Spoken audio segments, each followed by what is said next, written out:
Assalamualaikum warahmatullahi wabarakatuh.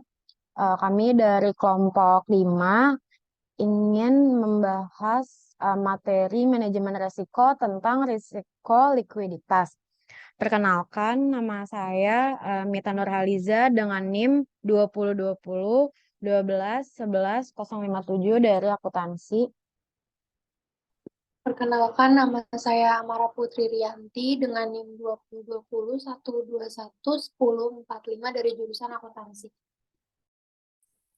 Perkenalkan, nama saya Mutiara Ayu dari manajemen 2020 11 11 064. Perkenalkan, saya Sri Hartini dengan NIM 2020 11 11 066.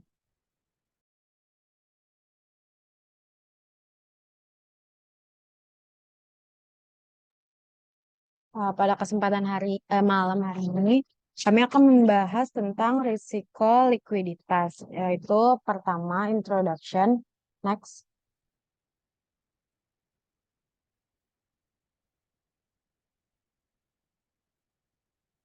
Bab ini membahas masalah yang ditimbulkan oleh risiko likuiditas. Tidak seperti risiko yang mengancam solvabilitas FI, risiko likuiditas adalah aspek normal dari manajemen FI sehari-hari. Misalnya,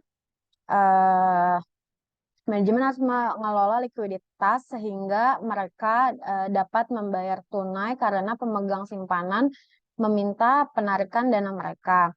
Hanya dalam kasus ekstrim, masalah risiko likuiditas berkembang menjadi masalah risiko solvabilitas, di mana lembaga keuangan tidak dapat menghasilkan uang tunai yang cukup untuk membayar kreditur seperti yang dijanjikan. Pada bab ini, mengidentifikasi penyebab risiko likuiditas di sisi kewajiban neraca lembaga keuangan serta di sisi aset. Kami membahas metode yang digunakan untuk mengukur exposure risiko likuiditas lembaga keuangan dan konsekuensi dari risiko likuiditas ekstrim atau seperti deposit atau pengurasan liabilitas dan pencairan. Dan memeriksa mekanisme pengaturan yang diberlakukan untuk meringankan masalah likuiditas dan mencegah pencairan lembaga keuangan. Selain itu, beberapa lembaga keuangan lebih terekspos terhadap risiko likuiditas dibandingkan lembaga keuangan lainnya. Di satu sisi, lembaga penyimpanan sangat terbuka, perusahaan asuransi jiwa terekspos sedang, dan di sisi ekstrim lainnya, reksadana, dana lindung nilai, dana pensiun, dan perusahaan asuransi kecelakaan properti memiliki exposure yang relatif rendah. Namun, lembaga keuangan ini tentu saja menghadapi beberapa risiko likuiditas. Meskipun fokus pembahasannya adalah risiko likuiditas di lembaga penyimpanan, kami juga membahas aspek unik risiko likuiditas di jenis lembaga lain. Kotak perspektif industri menunjukkan beberapa masalah yang dipertimbangkan JP Morgan dalam mengevaluasi risiko likuiditasnya. Next.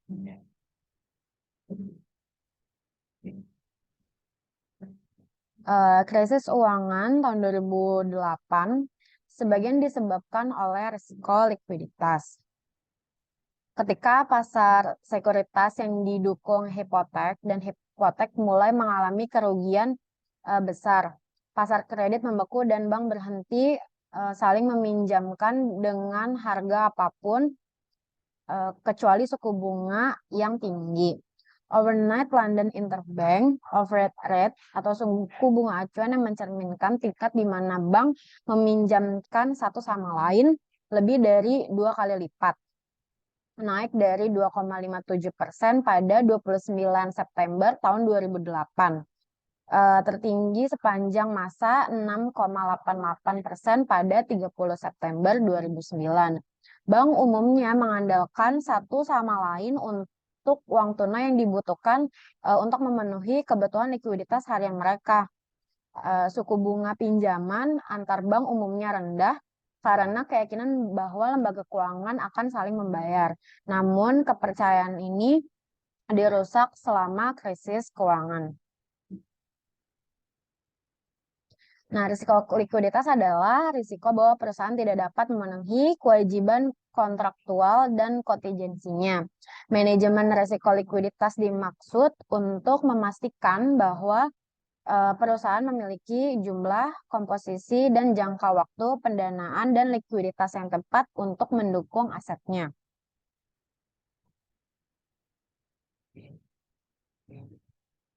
Next. Selanjutnya ada penyebab resiko likuiditas. Resiko likuiditas muncul karena ada dua alasan, yaitu alasan sisi kewajiban dan alasan sisi aset. Resiko likuiditas pada alasan sisi liabilitas terjadi ketika pemegang liabilitas lembaga keuangan seperti deposan atau pemegang asuransi berusaha untuk segera mencairkan klaim keuangan mereka.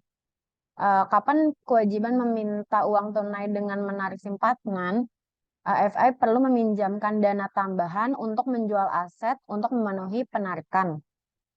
Aset yang paling liquid adalah uang tunai. Lembaga keuangan menggunakan aset untuk membayar pemegang klaim yang ingin menarik dana. Namun lembaga keuangan cenderung meminimalkan kepemilikan cadangan kas sebagai aset karena cadangan tersebut tidak membayar bunga.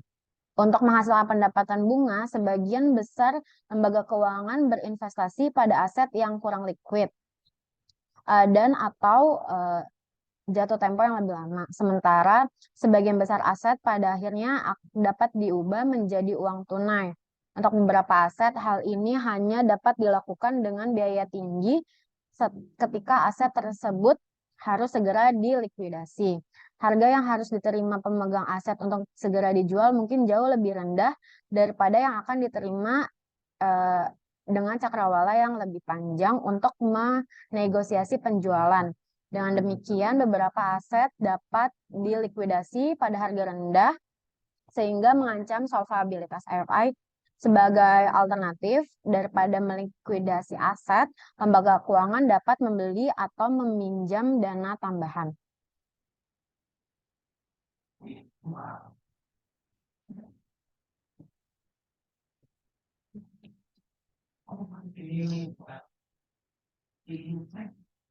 Penyebab kedua resiko likuiditas adalah resiko likuiditas sisi aset, seperti kemampuan mendanai pelaksanaan komitmen pinjaman di luar neraca, seperti yang akan dijelaskan pada bab ini. Ketika peminjam menarik komitmen pinjamannya, lembaga keuangan harus segera mendanai pinjaman di neraca. Ini menciptakan permintaan akan likuiditas. Seperti halnya dengan penarikan liabilitas, lembaga keuangan dapat memenuhi kebutuhan likuiditasnya seperti itu dengan menghabiskan aset kasnya, menjual aset liquid lainnya, atau meminjamkan dana tambahan. Namun, mengganti simpanan dengan dana yang dibeli mungkin juga mahal karena dana yang dibeli akan diperoleh dengan tingkat bunga yang relatif lebih tinggi daripada yang dibayarkan pada simpanan yang hilang. Untuk menganalisis tingkat kepentingan yang berbeda dari risiko likuiditas di seluruh lembaga keuangan, kami selanjutnya mempertimbangkan masalah risiko likuiditas yang dihadapi oleh lembaga penyimpanan, perusahaan asuransi, dan reksadana atau dana pensiun.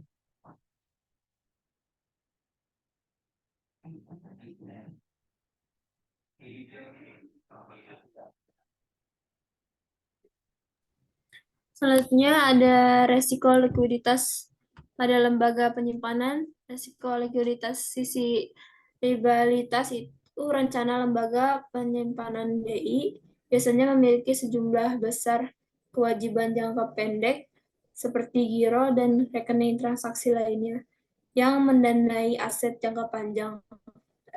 Rekening giro, rekening deposito, pasar uang MMDA, dan rekening transaksi lainnya adalah kontrak yang memberikan pemegang hak untuk membalikan klaim ke mereka.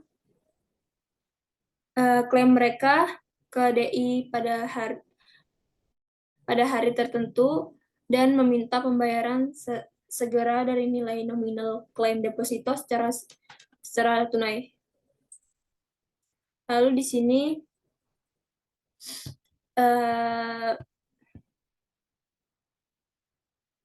menunjukkan neraca agregat aset dan liabilitas bank komersial AS per Maret 2015. Seperti yang terlihat pada tabel, total peminjaman 85,26%, jadi total liabilitas dengan 48,24% giro MEDA dan rekening transaksi lainnya.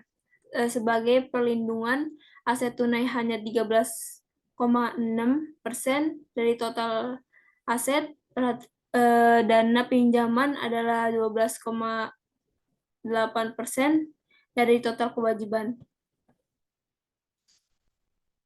Di sini ada distribusi asumsi aset memuncak pada tingkat penarikan deposit bersih 5%.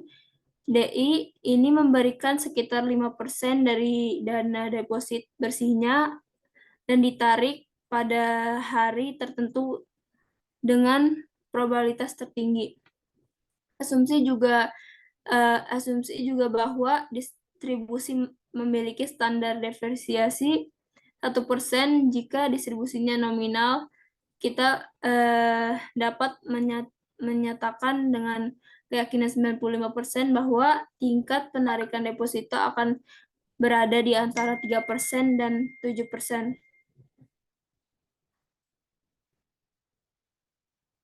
Di sini tabel menunjukkan neraca di tempat sebelum dan sesudah pengeluaran deposit sebesar 5 juta. Selama total dana yang diperoleh sama di dalam tabel, sepenuhnya menandatangani pengurasan setoran bersihnya. Namun bisa mahal juga untuk tarif bayarnya untuk pasar uang grosir membagi aliran bersih pada deposito berbunga rendah. Selanjutnya ada manajemen likuiditas yang dibeli. Manajemen DI yang membeli likuiditas beralih ke pasar untuk dana yang dibeli seperti pasar dana federal atau juga pasar perjanjian pembelian kembali yang merupakan pasar antara bank untuk pinjaman jangka pendek. Sebagai alternatif, manajemen DI dapat menerbitkan tambahan sertifikat deposito berjangka tetap atau bahkan menjual beberapa surat berharga dan obligasi. Lalu selanjutnya ada manajemen likuiditas tersimpan. Alih-alih memenuhi pengurangan deposito bersih dengan membeli likuiditas di pasar uang grosir, DI dapat menggunakan manajemen likuiditas yang disimpan. Artinya FI bisa melikuidasi sebagian asetnya memanfaatkan likuiditas yang tersimpan. Secara tradisional, DI AS hanya menyimpan cadangan kas di Federal Reserve dan bank kas. Mereka ini bertujuan untuk Federal Reserve menetapkan persyaratan cadangan minimum untuk cadangan kas harus dimiliki bank. Meski demikian, DI masih cenderung menyimpan cadangan kas lebih dari jumlah minimum yang dibutuhkan untuk memenuhi pengurangan likuiditas. Lalu di sini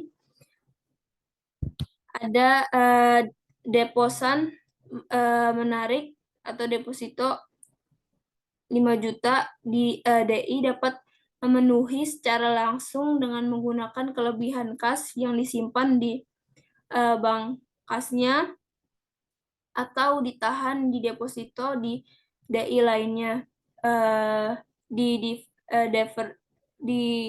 Federal Reserve jika pengurangan sebesar 5 juta dalam kewajiban simpanan dipenuhi dengan pengurangan sebesar 5 juta dalam aset kas yang dipegang oleh DI. Neraca yang seperti ini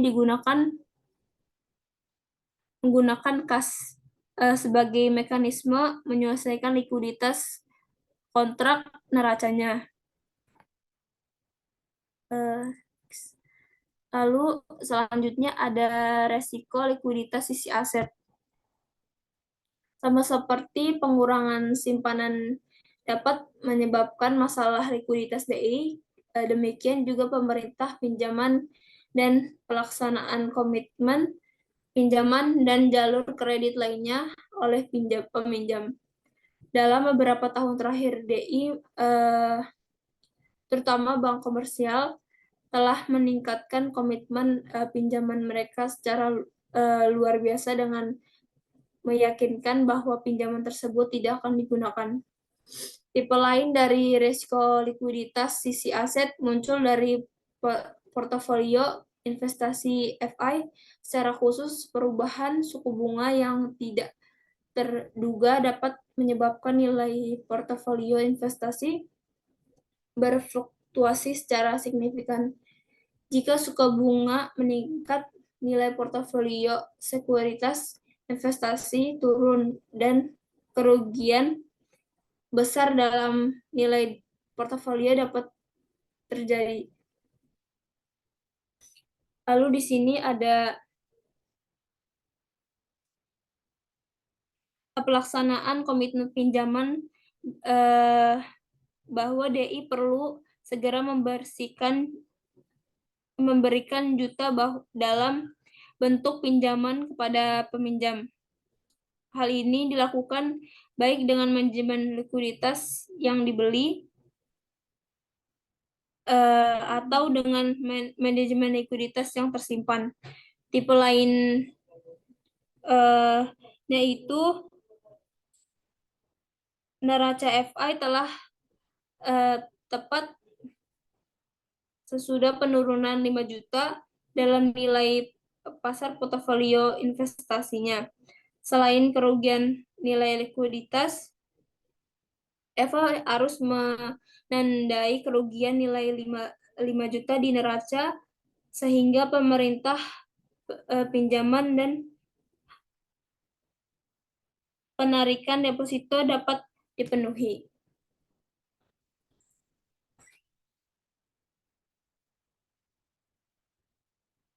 Selanjutnya di sini ada cara pertama untuk mengukur eksposur resiko likuiditas, yang dimana tambahan 5 juta dalam bentuk deposito atau dana yang dibeli, manajemen likuiditas yang disimpan, membeli aset tambahan sebesar 5 juta, panel B dari ini menunjukkan pengaruh dua strategi ini pada neraca kedua kasus tersebut, bahwa FI kehilangan ekuitas sebesar 5 juta. Selanjutnya mengukur eksposur risiko likuiditas di DI.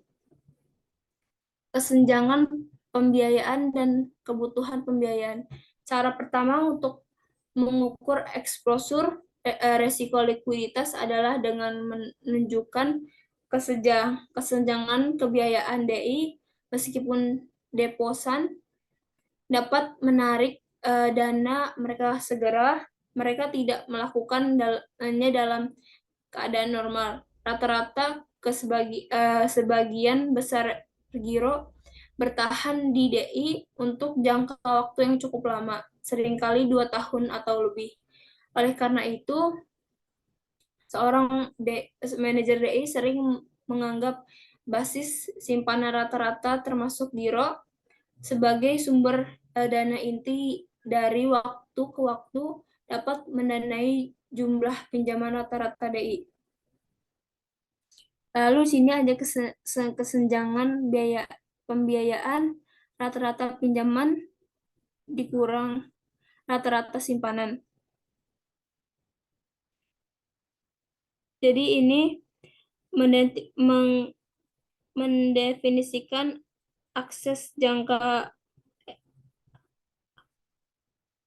kesenjangan pembiayaan sebagai selisih antara pinjaman rata-rata DI dan simpanan inti rata-rata. Lalu di sini ada kesenjangan pembiayaan aset likuiditas ditambah dana pinjaman. Dan juga selisih pembiayaan ditambah aset likuiditas sama dengan kebutuhan peminjaman. Jadi kesenjangan pembiayaan ini positif, harus mendanainya dengan menggunakan kas dan aset likuiditas atau pinjaman dana di pasar uang. Lalu tabel di sini kesenjangan pembiayaan yang melebar dapat memberikan masalah likuiditas di masa depan.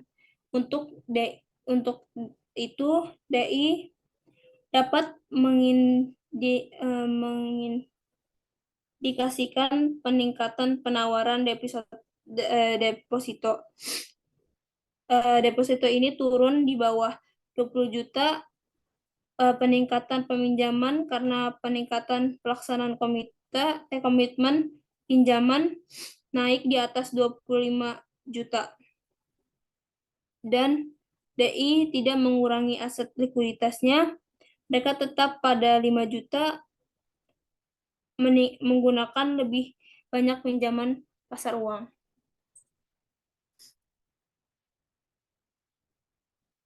Lalu selanjutnya sumber dan penggunaan likuiditas.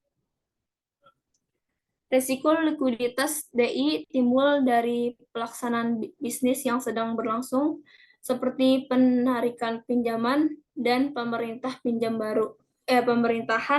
pinjaman baru. Dan kebutuhan selanjutnya untuk memenuhi permintaan tersebut melalui likuiditas aset atau meminjam dana. Oleh karena itu, pengukuran eksposur risiko likuiditas kedua yang mungkin digunakan manajer DI adalah mengukur posisi likuiditas DI setiap hari jika memungkinkan. Alat yang berguna adalah laporan likuiditas bersih yang mencantumkan sumber dan penggunaan likuiditas, dan dengan demikian memberikan ukuran posisi likuiditas bersih DI. Lalu di sini dapat segera menjual aset likuiditas seperti T-bills dengan risiko harga yang kecil, biaya transaksi yang rendah, terus dapat meminjam dana di pasar uang atau yang dibeli hingga jumlah maksimum. Pada tabel di sini likuiditas totalnya 14,15 juta. Dibandingkan dengan DI menggunakan likuiditas khusus, jumlah dana yang dipinjam atau dibeli dan jumlah uang tunai yang telah dipinjamkan dari Federal Reserve mulai peminjam jendela diskonto totalnya 7 juta. Hasilnya diberikan posisi likuiditas bersih yang positif sebesar 7,5 juta. Sumbernya menggunakan likuiditas dengan mudah dilacak. Selanjutnya ada perbandingan risiko per grup. Cara ketiga untuk mengukur eksposur likuiditas DI adalah dengan membandingkan beberapa rasio utama dan fitur neraca DI seperti pinjaman terhadap deposito, dana pinjaman terhadap total aset, dan komitmen untuk meminjamkan rasio aset dengan DI dari suatu ukuran yang sama dan lokasi geografis. Rasio pinjaman terhadap simpanan yang tinggi dan dana pinjaman terhadap total aset berarti bahwa DI sangat bergantung pada pasar uang jangka pendek daripada simpanan inti untuk mendanai pinjaman. Ini bisa berarti masalah likuiditas di masa depan jika DI berada pada pendekatan batas pinjaman di pasar dana yang dibeli. Demikian pula rasio komitmen pinjaman terhadap aset yang tinggi menunjukkan kebutuhan dan tingkat likuiditas tinggi untuk mendanai penarikan tak terduga dari pinjaman DI dengan komitmen tinggi sering menghadapi lebih banyak eksposur rasio likuiditas daripada DI dengan komitmen rendah. Jadi di sini total aset sebaliknya masing-masing sebesar 35,77% dan 71,24% untuk NT dan BOA. Sementara BOA menggunakan lebih banyak dana pinjaman dari NT, lebih dari separuh simpanan NT adalah rekening luar negeri daripada simpanan inti dalam negeri. Jadi sementara BOA mendapatkan lebih banyak dana likuiditas pasar dan dana pinjaman NT. Lalu BOA memberikan pasokan simpanan stabil yang jauh lebih besar dari membatasi resiko likuiditas. Next. Lalu di sini ada indeks likuiditas, ukuran akhir dari resiko likuiditas dengan menggunakan indeks likuiditas dikembangkan oleh Jim Peirce di Federal Reserve. Indeks ini mengukur potensi kerugian yang dapat diberikan FI dari pelepasan aset secara tiba-tiba atau penjualan habis-habisan dibandingkan dengan jumlah akan diterima pada pasar wajar yang ditetapkan dalam kondisi pasar, yaitu penjualan normal, yang mungkin memakan waktu lama sebagai hasil dari proses pencarian dan penawaran cermat. Lalu rumus yang pertama ini, besar perbedaan antara harga aset penjualan langsung dan pasar adil harga. Lalu indeks yang kedua, indeks likuiditas untuk DI dapat dibandingkan dengan indeks yang dihitung untuk per grup dari DI.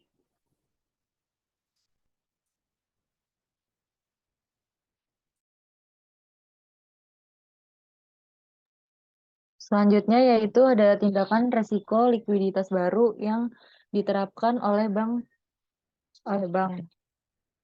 Next.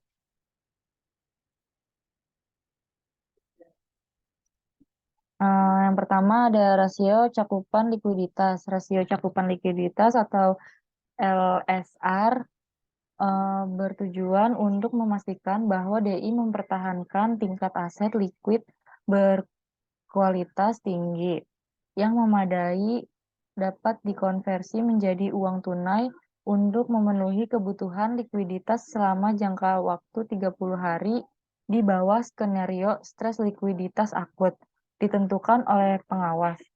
Skenario yang ditentukan menggabungkan guncangan institusional dan sistematik yang didasarkan pada keadaan aktual yang dialami dalam krisis keuangan global.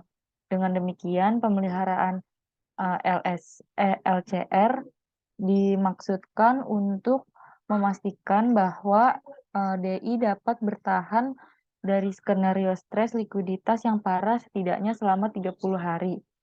LCR dilaporkan kepada supervisor di setiap bulan. Next slide.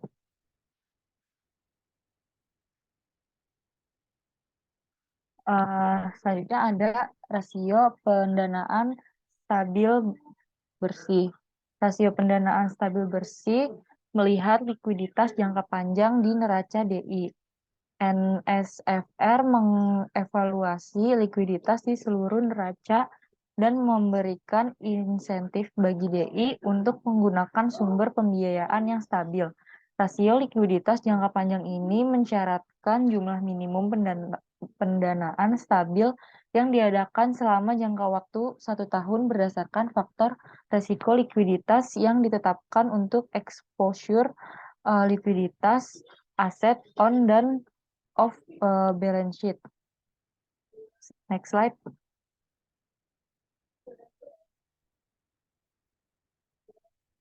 NSFR dimaksudkan untuk memastikan bahwa aset jangka panjang didanai dengan jumlah kewajiban minimum yang stabil. Ini membatasi ketergantungan pada pendanaan grosir jangka pendek, yang merupakan masalah besar dalam krisis keuangan. Pada dasarnya, pendanaan yang stabil dicari untuk semua aset dan sekuritas yang tidak liquid yang dimiliki, di mana pendanaan yang stabil didefinisikan sebagai pembiayaan ekuitas dan kewajiban yang diharapkan menjadi sumber dana yang dapat diandalkan selama jangka waktu 1 tahun. Rasio NSFR akan dilaporkan kepada pengawas di setiap triwulan mulai tahun 2018. Next.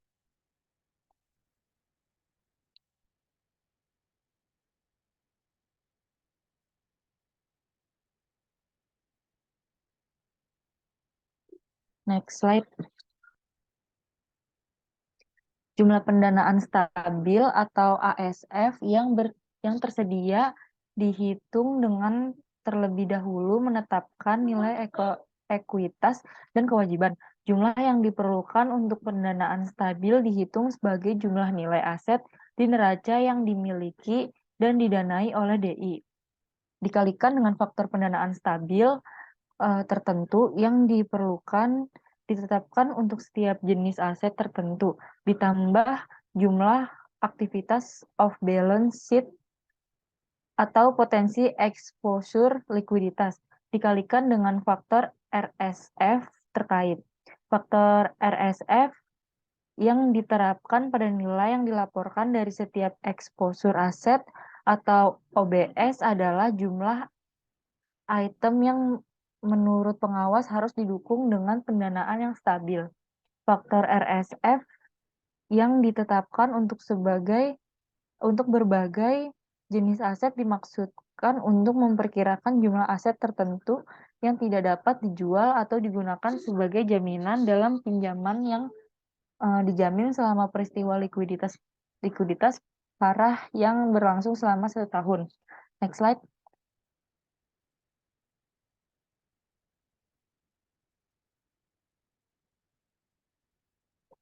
Next slide.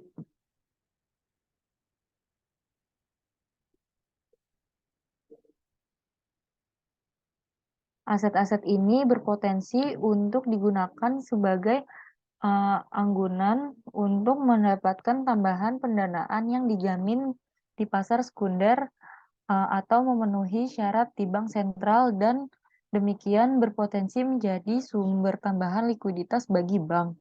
Hal ini akan memungkinkan DI dan supervisor untuk melacak potensi masalah ketidakcocokan mata uang yang dapat muncul. Alat pemantauan terkait pasar yaitu pantau data pasar berfrekuensi tinggi, termasuk data pasar dan informasi di sektor keuangan, dengan sedikit atau tanpa jeda waktu. Langkah-langkah tersebut dapat digunakan sebagai indikator peringatan dini dalam memantau potensi kesulitan likuiditas perbankan. Next slide.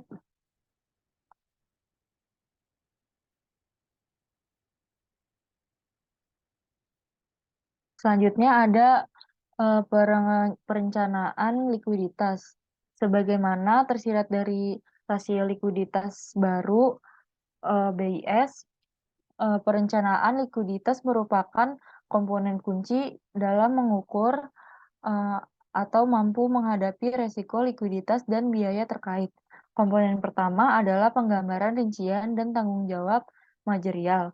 Rencana likuiditas juga menentukan bidang tanggung jawab material dalam mengungkapkan informasi kepada publik termasuk deposan.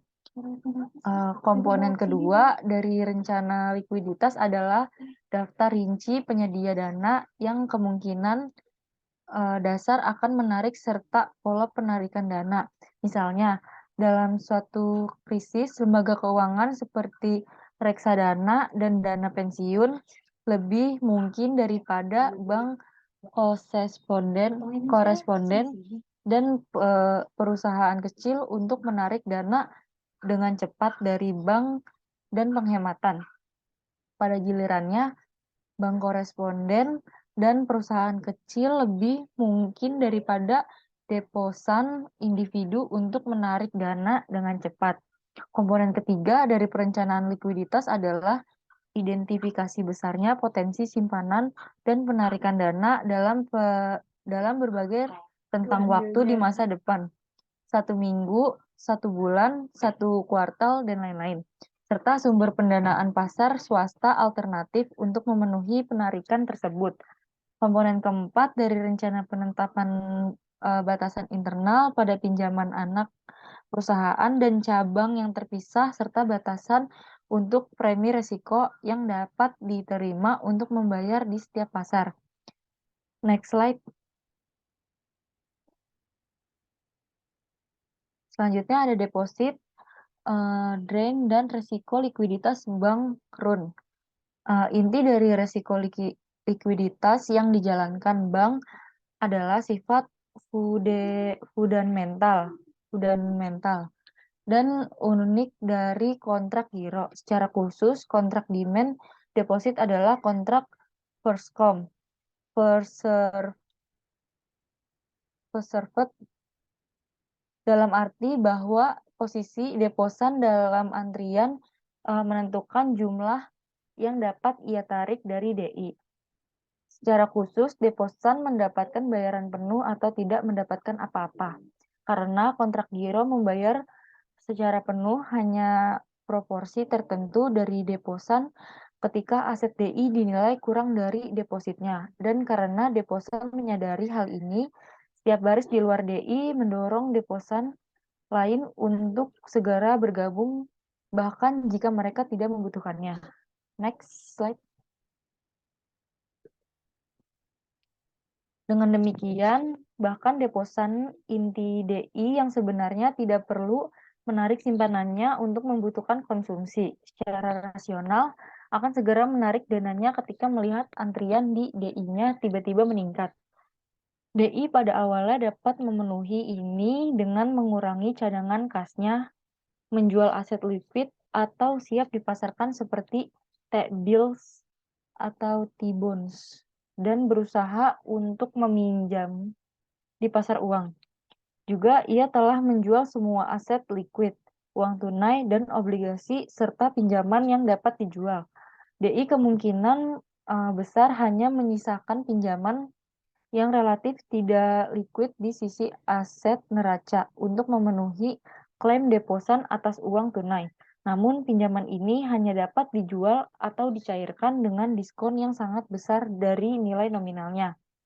Next. Selanjutnya ada bank runs, jendela diskon, dan asuransi simpanan. Kami mengasumsikan tidak ada ansuran simpanan yang menjamin pembayaran simpanan dan tidak ada peminjam jendela diskon yang tersedia untuk mendanai kebutuhan likuiditas. Sementara untuk dana, kehadiran asuransi simpanan dan jendela diskon mengubah insentif untuk terlibat dalam bank run. 3 program pinjaman ditawarkan melalui jendela diskon Fed. Kredit utama bersedia untuk lembaga penyimpanan yang sehat secara umum dalam jangka waktu yang pendek.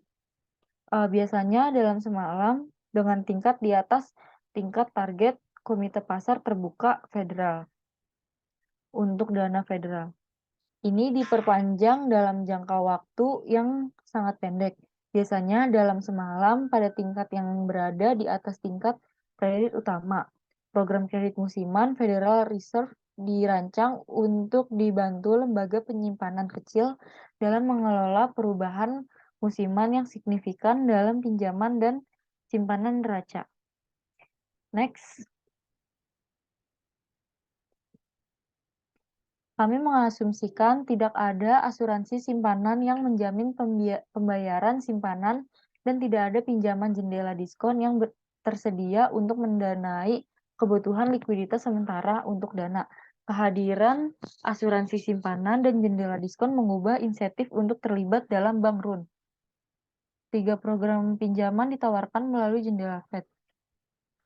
Kredit utama tersedia untuk lembaga penyimpanan yang sehat secara umum dalam jangka waktu yang sangat pendek, biasanya dalam semalam dengan tingkat di atas tingkat target Komite Pasar Terbuka Federal untuk mendanai dana federal. Ini diperpanjang dalam jangka waktu yang sangat pendek, biasanya dalam semalam pada tingkat yang berbeda di atas tingkat kredit utama. Program kredit musiman Federal Reserve dirancang untuk membantu lembaga penyimpanan kecil dalam mengelola perubahan musiman yang signifikan dalam pinjaman dan simpanan mereka. Next.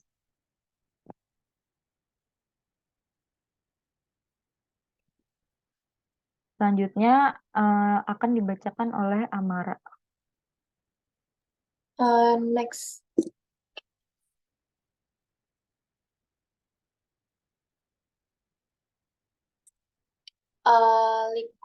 Selanjutnya itu pembahasannya tentang liquidity, risk, and other types of financial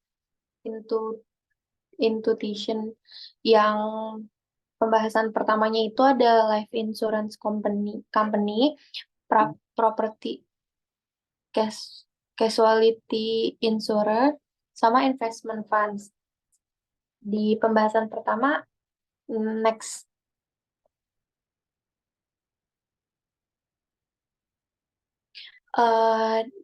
Lembaga penyimpanan bukan satu-satunya FI yang terpapar risiko likuidasi atau run problem. Seperti DI, perusahaan asuransi jiwa menyimpan cadangan kas dan aset likuid lainnya untuk memenuhi pembatalan polis atau penyerahan dan kebutuhan modal kerja lainnya yang muncul selama penulisan asuransi. Pembatalan dini suatu polis asuransi mengakibatkan penanggung harus membayar nilai penyerahan polis itu kepada tertanggung.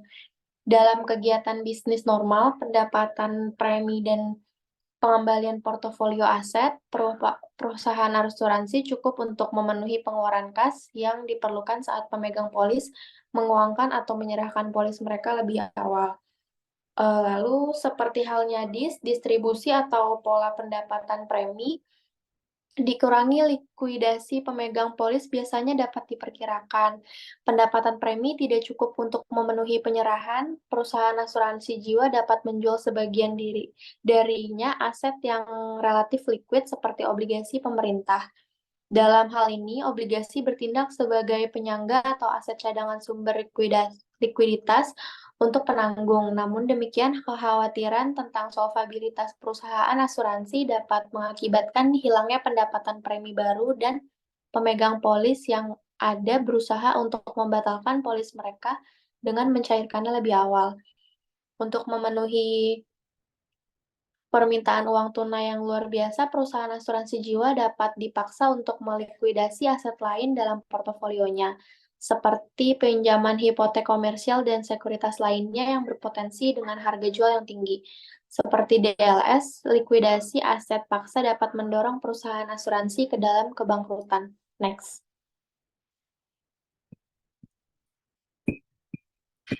Pembahasan yang kedua itu mengenai property casualty insurance, yaitu perusahaan asuransi properti menjual polis yang mengasuransikan terhadap kontingensi tertentu yang berdampak pada properti nyata atau individu. Tidak seperti orang-orang dari asuransi jiwa, kemungkinan PC ini cakupan polisnya relatif singkat, jangka panjang, seringkali 1 sampai 3 tahun. Dengan bantuan tabel mortalitas, klaim atas asuransi jiwa kebijakan pemerintah umumnya dapat diprediksi. Klaim tersebut seperti yang terkait dengan bencana alam, bagaimanapun hampir tidak mungkin untuk diprediksi. Akibatnya asuransi PC ini perusahaan cenderung memiliki jangka waktu yang lebih pendek dan lebih liquid dibandingkan aset perusahaan asuransi jiwa. PC kontak, penanggung, dan interval penetap premi biasanya juga relatif jangka pendek. Penyerahan polis tidak terlalu parah terbesar perusahaan asuransi exposure likuiditas terjadi ketika pemegang polis membatalkan atau gagal memperbarui polis asuransi karena risiko kebangkrutan, penetapan harga, atau alasan kompetitif. Hal ini dapat menyebabkan masuknya kas premi perusahaan asuransi ketika ditambahkan ke hasil investasinya menjadi tidak mencukupi untuk memenuhi klaim pemegang polis. Alternatifnya, klaim tak terduga yang besar dapat berwujud dan melebihi aliran pendapatan premi dan pengembalian pendapatan dari aset. Next.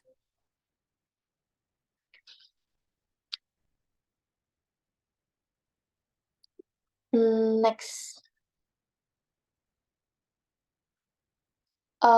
Yang ketiga itu ada investment funds, yaitu dana investasi seperti reksadana dan dana lindung nilai menjual saham sebagai kewajiban kepada investor dan menginvestasikan hasilnya dalam aset seperti obligasi dan ekuitas.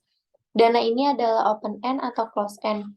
Dana tertutup menerbitkan sejumlah saham tetap sebagai kewajiban, kecuali dana penerbit memilih untuk membelinya kembali. Jual saham yang beredar tidak berubah. Seperti yang dibahas, sejauh ini mayoritas dana investasi Amerika Serikat adalah dana open end, yaitu mereka dapat menerbitkan persediaan saham yang tidak terbatas kepada investor. Next.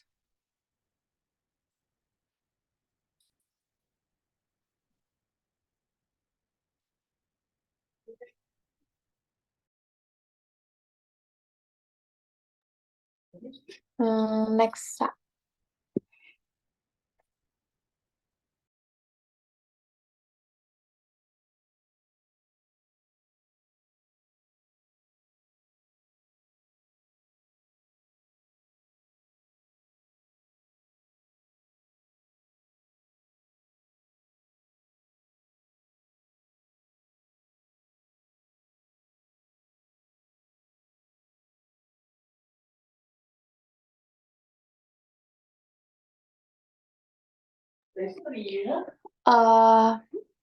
Yaitu harga saham pasar tertentu, penawaran saham dana ujung terbuka LSI sempurna.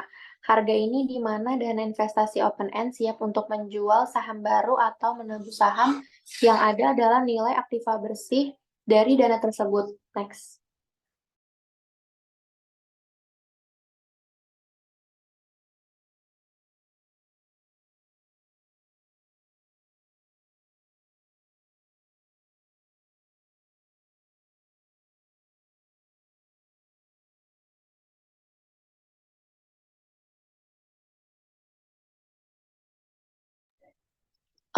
Dalam tabel tersebut dapat dilihat perbedaan membandingkan intensif bagi investor dana investasi untuk terlibat dalam pelarian dan deposan DI. Pada tabel tersebut menunjukkan neraca sederhana reksadana terbuka dan DI. Ketika mereka merasa bahwa aset DI dinilai di bawah kewajibannya, deposan memiliki intensif untuk menjalankan DI menjadi yang pertama menarik diri. Dalam contoh pada tabel tersebut, hanya 90% pertama yang akan menerima kembali SI untuk setiap yang disetorkan. 10 orang terakhir tidak akan menerima apapun. Next.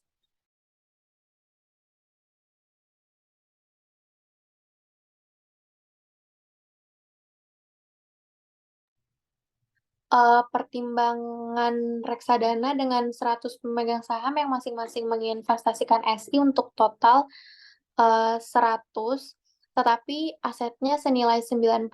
Jika pemegang saham ini mencoba menggunakan saham mereka, tidak akan ada yang menerima $1. Sebaliknya, reksadana menilai kewajiban neracanya berdasarkan nilai pasar harga setiap saham yang dilikuidasi oleh investor.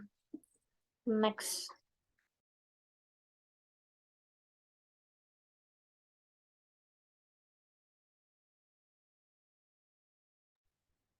Menjadi antrian pertama, dalam antrian untuk menarik diri tidak ada keuntungan keseluruhan seperti yang ada di DI. Bukan untuk mengatakan bahwa reksadana tidak menanggung risiko likuiditas.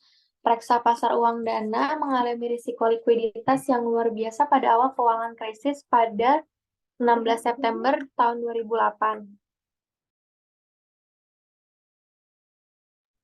Setelah Lehman Brothers mengajukan kebangkrutan, Reserve Primary Fund, dana pasar uang tertua di Amerika Serikat, melihat saham turun menjadi 97 sen di bawah nilai buku $1 setelah menghapus utang yang dikeluarkan oleh Lehman Brothers.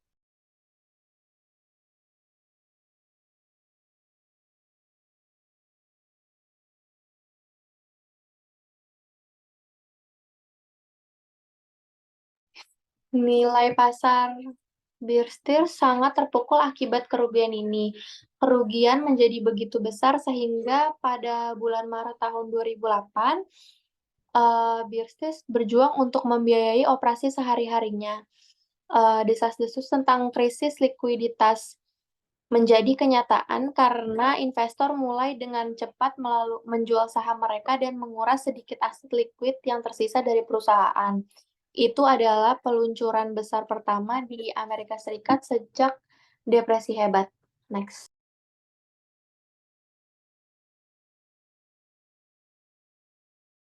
Lalu ada tambahan yaitu mengakibatkan kecemasan investor tentang dana primer cadangan menyebar ke dana lain. Dana investor itu di seluruh likuiditas sahamnya hanya satu investor melikuidasi 170 miliar dari total industri yang diinvestasikan. Sebagai tanggapan pada 19 September, pemerintah federal mengambil langkah-langkah pemulihan kepercayaan dalam industri MMF